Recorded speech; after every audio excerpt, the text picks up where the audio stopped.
नमस्कार, मैं परवीन एक बार फिर से आपका एग्जाम एस पर वेलकम करता हूं। सभी फिट होंगे, सभी की प्रिपरेशन भी लाजवाब चल रही होगी। सीटी मेंस जब सरकार लेगी जब लेगी, इसका मतलब ये नहीं है दोस्तों कि आप अभी से अपनी तैयारी को छोड़ दें। तो आप ये बात जानते हैं, मेरे लिए जैसा भी पॉसिबल होता है मैं आपको हरियाणा के PYQ करवाता हूं। और आज जो मैंने जो एग्जाम लिया है वो है सीईटी का 5 नवंबर का मॉर्निंग का पेपर। तो आज हम उसके सारे जितने भी गणित के सवाल हैं सभी को सोल्व करने वाले हैं एक बेहतरीन तरीके से। तो आप जल्दी से कॉपी पेन उठा लीजिए और सबसे पहला सवाल देख लीजिए आपके सामने क्या है।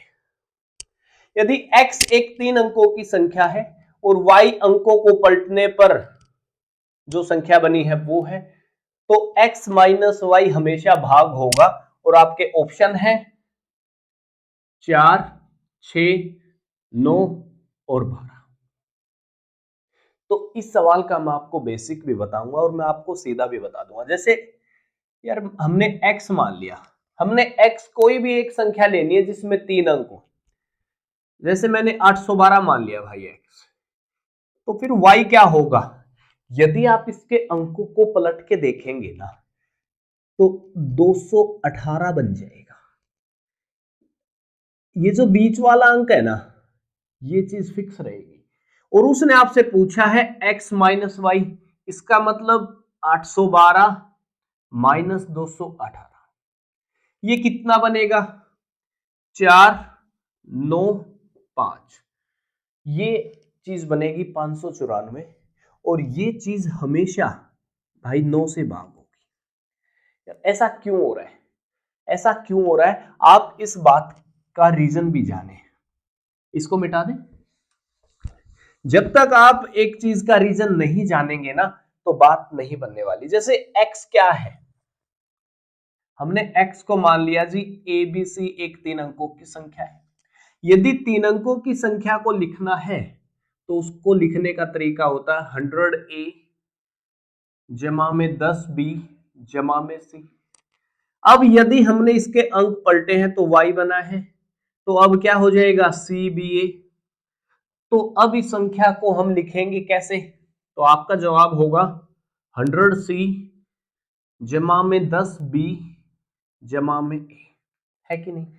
जब आप x माइनस वाई निकालोगे, जब आप x माइनस वाई निकालोगे तो क्या होगा? यहां b से ये b वाली चीज कैंसिल हो जाएगी। तो अभी क्या बचेगा? तो आपका जवाब होगा 100A में से a को माइनस करोगे 99A और यहां पर 99C। यदि आप 99 को कॉमन लेते हो तो क्या बचता है? a माइनस सी। अब यदि ये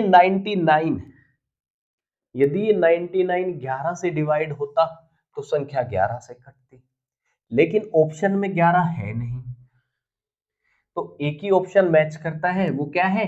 9। तो इसलिए 3 अंकों की कोई संख्या है, यदि उसके अंकों को पलटने पर उनका हम डिफरेंस लेते हैं तो वो संख्या हमेशा 9 से जरूर कटेगी। ये बात आपको याद रख लेनी। जान पाएंगे इतनी सी बातें? तो आगे बढ़े, चलिए चलिए जी देख लेते हैं अगला सवाल। सवाल इतना सा है आपके सामने, x जमा वाई यदि 45 है और उनका अंतर योग का 9वां भाग है तो उनका एलसीएम क्या होगा? और आपके ऑप्शन है 100, 150, फिर 200 और 250। या फिफ्थ ऑप्शन आता है, आप जानते हैं अब हरियाणा में यार सीटी में पहली बार ही आया है वो कि हम उत्तर नहीं देना चाहते, है ना?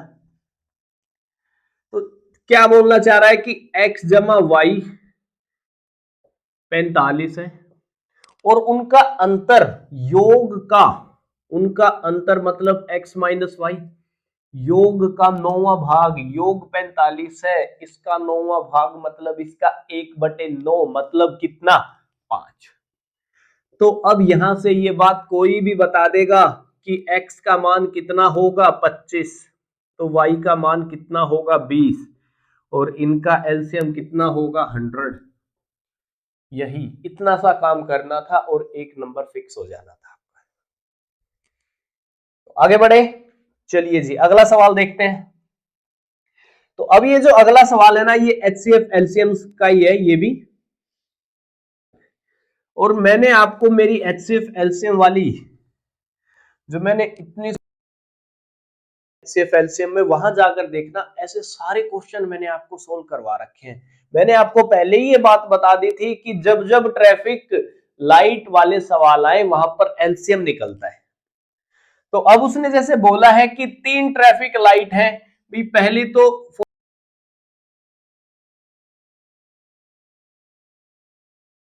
ठीक है ना। यदि पहली बार वो 7:20 और 15 पर जली हो, 7:20 और 15 पर जली हो, तो अगला समय क्या होगा जब वो एक साथ जलेंगी। तो इसका हमें क्या निकालना था, क्या निकालना था, एलसीएम। भाई मैंने काटा सीधा पहले इसको 15 पे, 15 दिए 45, 15 पंजे 75, 15 छिक्का 90, फिर 3 पे काट दिया हमने, 3 एकम 3, 3 5, 3 2, अब सीधा बात खत्म। तो एलसीएम कितना आएगा, 450 सेकंड। इसका मतलब ये है कि अब 450 सेकंड के बाद वो एक साथ जलेंगी। 450 सेकंड है तो इसको मिनटों में बनाते हैं, 7 मिनट 7 मिनट और 30 सेकंड के बाद जलेंगी। ये हम यदि इसमें जोड़ते हैं 30, तो 7:27 और 45 सेकंड पर फिर से ये एक साथ चलेंगी। ऑप्शन नंबर कौन सा, बी हो जाना था, ऑप्शन नंबर 2 हो जाना था। तो ये बात आपको याद रखनी है, जब जब ट्रैफिक लाइट वाले सवाल आए वहां पर हमेशा एलसीएम निकलता है। जब जब ट्रैफिक लाइट या घंटियों के सवाल आए ना, क्या 1 घंटियां जो है वो इतने इतने अंतराल पर बजती हैं, तो वहां पर भी आपको एलसीएम ही निकालना होता है। ठीक है, चलिए आगे बढ़ते हैं। तो अब ये जो सवाल है, ये सवाल मैं आपको इतनी बार बता चुका हूं, जरा ध्यान से देखिएगा। सवाल नंबर 4 आज की क्लास का, ए की आय बी की आय से 10% ज्यादा है, ए की आय बी की आय से 10% ज्यादा है, और बी की आय सी से 20% कम है, तो ए रेशो बी रेशो सी बताओ। तो क्या बोला है, जैसे बी से 10% ज्यादा होने का मतलब ये है यदि बी की वैल्यू 10 है तो ए की वैल्यू 11, और अब उसने कहा है बी की आय सी से 20% कम है। 20% का मतलब ही क्या होता है भाई, 20% होता है 1/5। इसका मतलब ये है सी 5 है तो बी 4 होगी, ये 4 है तो ये 5 होगी। अब ये बात कोई भी बता देगा कि इनको सोल्व कैसे करते हैं, यहां पर 10 और यहां पर 4। अब नीचे की साइड मल्टीप्लाई कर देंगे हम लोग, 44, 40 और 50। रेशियो का मतलब होता है कि इनमें कोई भी चीज कॉमन ना हो, लेकिन यहां पर 2 कॉमन है तो इसलिए 2 से डिवाइड लगा दिया, 22, 20 और 25। यही तो सवाल का उत्तर होगा, ऑप्शन नंबर 2, ऑप्शन नंबर 2। जान पा रहे इतनी सी बातें।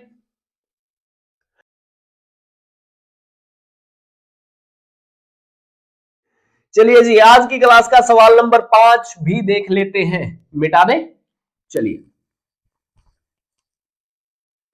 क्या बोल रहा है कि एक राशि को 5 मजदूरों में बांटना है, 1/2, 1/3, 1/4, 1/5 और 1/7 में, और 1/7 में। तो बताओ वह न्यूनतम राशि क्या होगी, और आपके ऑप्शन थे देखिए 358, 420, 420, फिर 512 और 599, है ना। चलिए तो देखिए यहां पर ना एलसीएम लेने की भी जरूरत नहीं है यार। आप इतनी सी बात क्यों नहीं जानते, मैंने एचसीएफ एलसीएम में आपको ये बात बताई है कि HCF एलसीएम के सवाल बिना 3 के नहीं बनते, और यहां पर तो 3 आता है। हालांकि ये सवाल HCF एलसीएम का नहीं है, यहां तो आपको यार सीधा बताना है, लेकिन आप ये बात जानते हैं कि जो ये 3 है ना, इसका एक रूल होता है, 3 से वही संख्याएं कटती हैं जिनका जोड़ 3 से कटता है। यदि मैं इनका सीधा एलसीएम में लेना भी चाहूं तो भी उसका कोई फायदा नहीं है, क्योंकि जो एलसीएम होगा भाई उसमें एक फैक्टर 3 होगा, और संख्याओं में उसकी न्यूनतम बतानी है। इसका मतलब यह है कि इनमें एक संख्या जो कि 3 का मल्टीपल होगी वो उत्तर हो सकता है। क्या ये संख्या 3 से कटती है? सर नहीं कटती है। क्या ये संख्या 3 से कटती है? नहीं कटती है। क्या ये संख्या 3 से कटती है? ये भी नहीं कटती है। एक ही संख्या 3 से कटती है, 420। यही सवाल का उत्तर हो जाएगा, ज्यादा सोचने की जरूरत ही नहीं है। ये अर्थमेटिक है, जितना डीप से सोचोगे सवाल उतना छोटा हो जाएगा। मैं आपको पहले ही बता चुका हूं, जो अर्थमेटिक जो है वो आपकी डीप थिंकिंग का खेल है। जितना डीप से सोच पाओगे ना सवाल को, सवाल उतना ही छोटा हो जाएगा। जैसे आप चाहते तो आप यहां से भी आइडिया लगा लेते, जी 5 आ रहा है, 5 से वही संख्याएं कटती है जिनके लास्ट में या तो 5 हो या 0 हो। केवल एक ही ऑप्शन है जिसके लास्ट में 0 है, 4 to 0 में, है ना? तो उत्तर कितना? 420 हो जाता है। बस आगे बढ़े, चलिए। अब ये थोड़ा सा टेढ़ा सवाल है, ये एवरेज का सवाल है, जरा देख लेते हैं भाई। मिटा दें, चलिए। क्या बोलना चाह रहा है कि 3 संख्याओं का औसत का 1/3 बड़ी संख्या से 8 कम है। मैंने ऐसा माना है कि 3 संख्याएं हैं A, B और C, जहां पर C सबसे बड़ी संख्या है और इनका औसत क्या होगा? A जमा B जमा C/3 होगा। यही तो औसत होता है, आंकड़ों का जोड़ बटे आंकड़ों की संख्या। अब उसने क्या बोला है कि 3 संख्याओं का औसत का 1/3, मतलब इनका 1/3 बड़ी संख्या से 8 कम है। मैंने ऐसा माना है सबसे बड़ी संख्या C है, तो C से 8 कम है। तो चलिए इनको सोल्व भी कर देते हैं, अब तो लगे हाथ। A जमा B जमा C is equal to 9C minus 72, है कि नहीं? अब उसने जो आगे कहा है ना, छोटी तथा दूसरी बड़ी संख्या, छोटी और उससे जस्ट बड़ी वाली संख्या, मतलब सबसे छोटा तो A है और उससे बड़ा फिर B या उससे छोटा होगा। इन दोनों की एवरेज 8 है। इसका मतलब यदि इनकी एवरेज 8 है तो इनका जोड़ क्या होगा? 16 हो जाएगा। मतलब इतनी सी वैल्यू जो है, इसकी वैल्यू 16 है, तो इसका मतलब C जमा 16 is equal to 9C minus 72। तो 8C is equal to 80, 8C is equal to 11। इसका मतलब ये है सबसे बड़ी संख्या क्या होगी? 11 होगी। सबसे बड़ी संख्या क्या? 11। ऑप्शन नंबर 3 हो जाना था। इतने से सवाल भी आपसे सीईटी में पूछे गए हैं भाई साहब, तो बताओ हम क्या करें और क्या ना करें।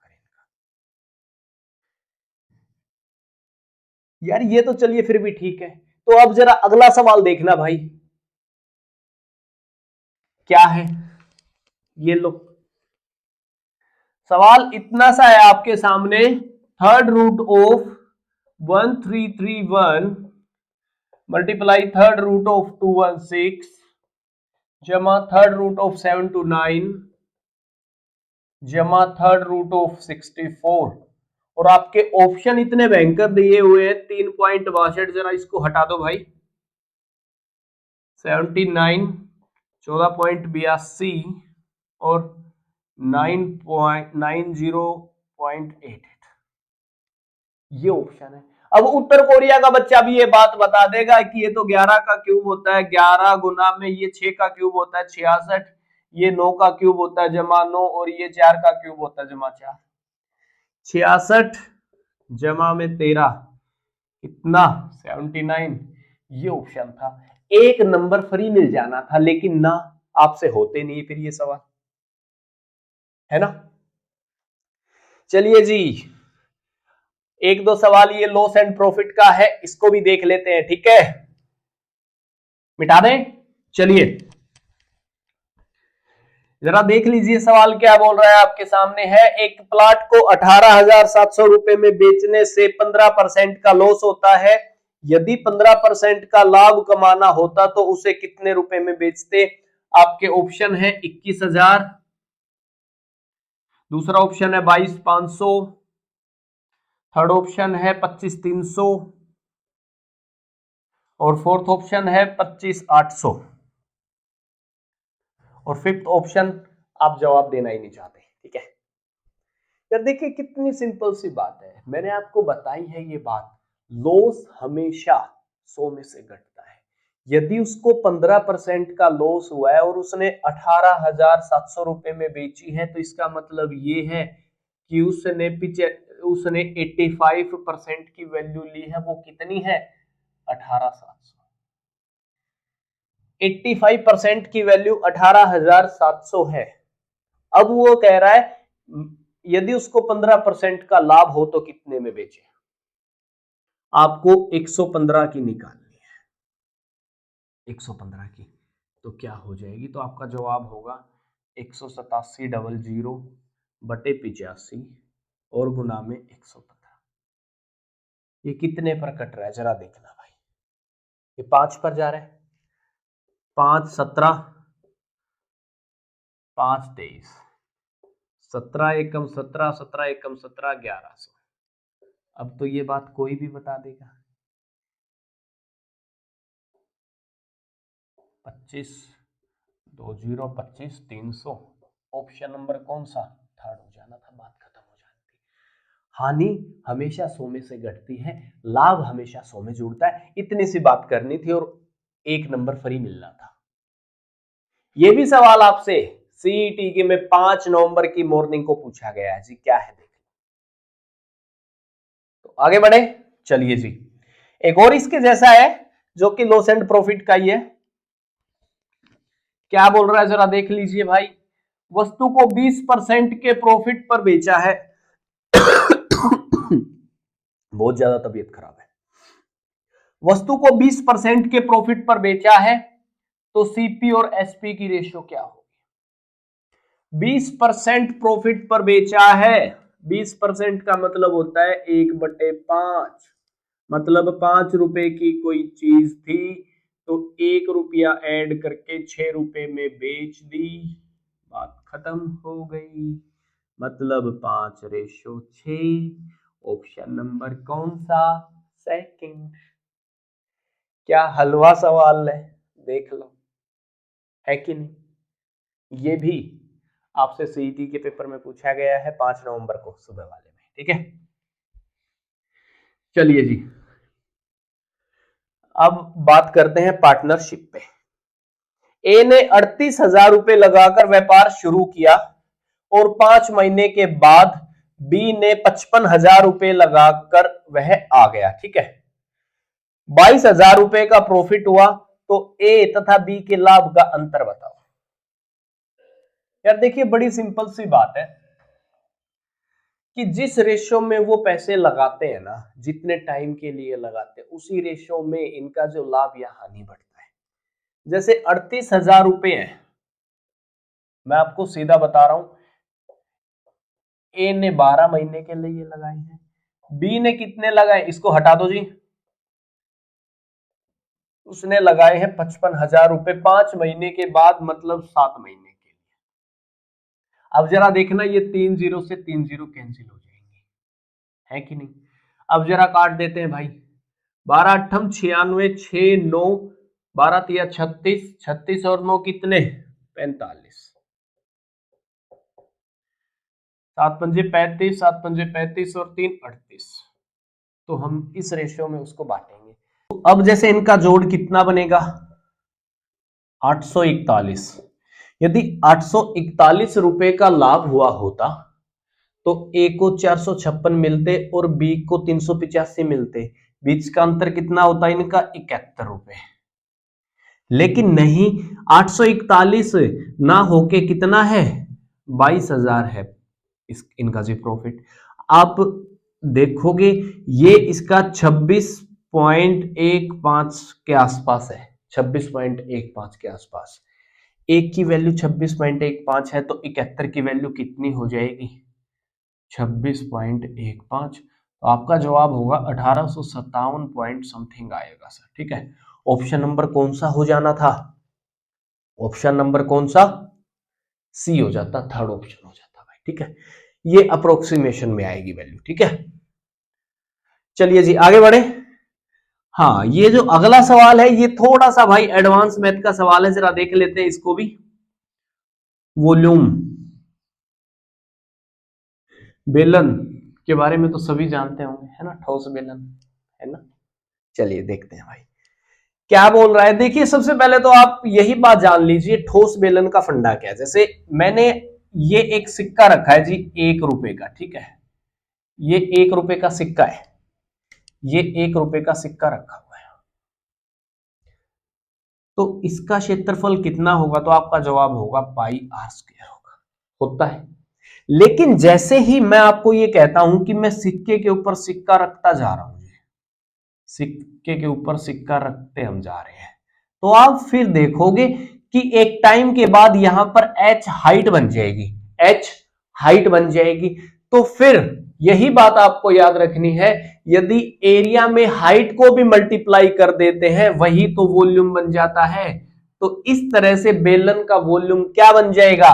पाई R square H, pi R square H, ये होता है वॉल्यूम इस बेलन का। ठीक है, तो अब जरा देखना उसने क्या बोला है, आपके सामने है।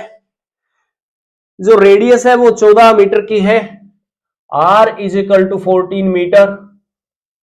चलिए जी ठीक है, उसकी हाइट 3.5 है, h इज इक्वल टू 3.5 है। और उसने क्या बोला है? और उसने बोला है धातु मूल्य 50 रुपए प्रति मीटर क्यूब है, तो उसकी कीमत बतानी है। इसका मतलब ये हो गया कि पाई आर स्क्वायर एच गुना में 50, पाई आर स्क्वायर एच गुना में 50, इसको हटा देते हैं। लो जी, यहां पर पाई की वैल्यू आप जानते हैं 22/7 होती है, आर स्क्वायर का मतलब कितना है जी? 14 गुना 14,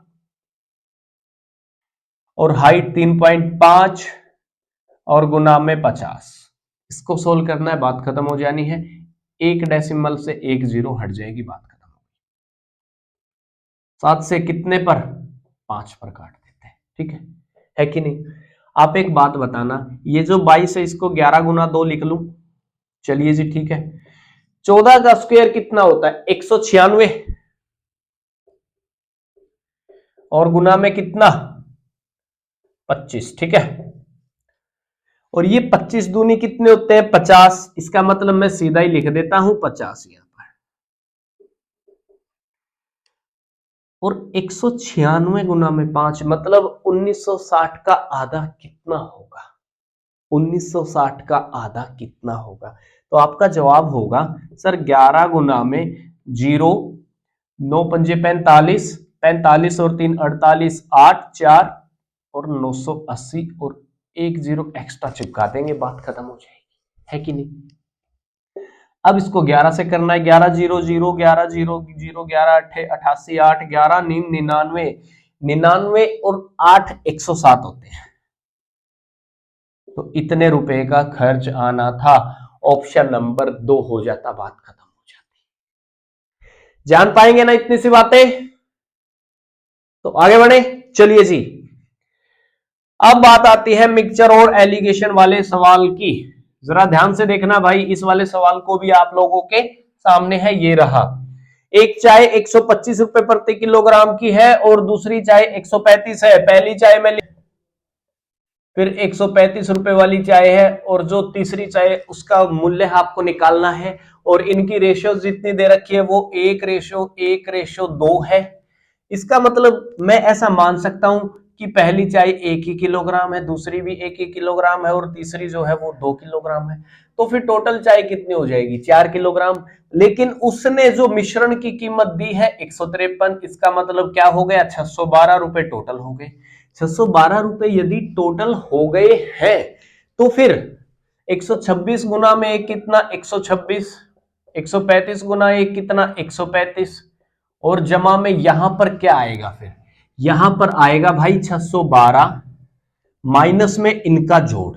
अब इनका जोड़ कितना बनेगा 261 बनेगा, 261, तो यहां पर 1 आ जाएगा, यहां पर 5 आ जाएगा, यहां पर कितना 3 आ जाएगा। अब 351 रुपए 2 किलोग्राम चाय की कीमत है, तो 1 किलोग्राम की कीमत कितनी हो जाएगी, तो आपका जवाब होगा 351/2, मतलब कितना 175.5 रुपए प्रति किलोग्राम। ऑप्शन नंबर कौन सा, थर्ड हो जाना था, या इतना सा काम करना था।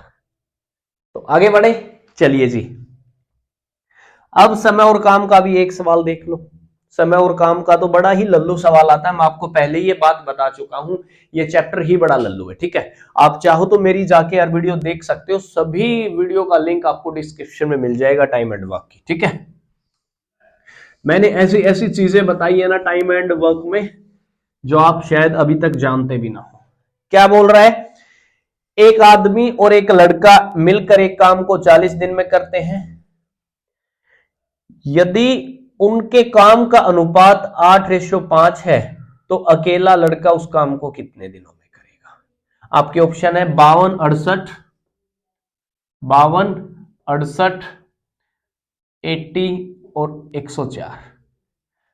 52, 68, 80 और 104। तो देखिए उसने कहा है साहब, एक आदमी जमा एक लड़का काम 40 दिन में कर रहे हैं, लेकिन उसने साफ बोला है एक आदमी एक दिन में 8 ही काम कर पा रहा है और एक लड़का एक दिन में 5 ही, तो फिर टोटल काम कितना हो गया इनका, तो आपका जवाब होगा 13। लेकिन काम तो 40 दिन में हुआ, टोटल काम कितना 13 गुना 40।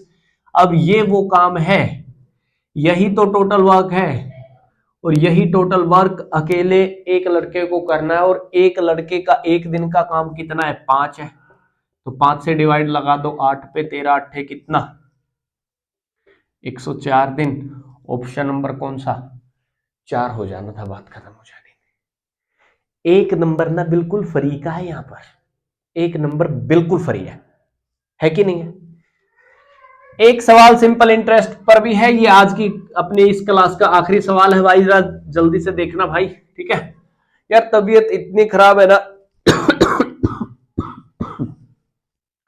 क्या बोल रहा है, सिंपल इंटरेस्ट की दर से 7 साल में एक धन दुगना हो जाता है। इसका मतलब ये हो गया है कि 100 रुपए पर 7 साल में ब्याज कितना मिल रहा होगा, तो आपका जवाब होगा 100 रुपए। ये ऐसा ही है, और उसने आपसे पूछा 4 गुना होने में कितना टाइम लगेगा। इसका मतलब अब आपको ब्याज कितना चाहिए है जी, 300 रुपए चाहिए। ब्याज आपको 300 रुपए चाहिए, 100 से कितना हो रहा है 300, मतलब ये इसका 3 गुना है, तो फिर टाइम को भी हम जी 3 गुना कर देंगे, 7 या कितने 21 साल में हो जाएगा। हर 7 साल में 100 रुपए एसआई मिल रहा है, तो फिर 300 रुपए एसआई मिलने में कितना टाइम लगेगा, 21 साल। यही तो सवाल का उत्तर है, ऑप्शन नंबर 2। तो ये थे वो भाई आज के सीईटी के सवाल, जो कि 5 तारीख की मॉर्निंग वाले शिफ्ट में आपसे पूछे गए। देखिए इतनी तबीयत खराब है ना, फिर भी मैं आप लोगों के लिए भाई वीडियो बना रहा हूं, तो एक लाइक तो बनता है आप लोगों का, ठीक है। तो फिर चलिए मिलेंगे हम अपनी अगली वीडियो में, जब तक के लिए आप अपना ख्याल रखिए और and take care, bye bye.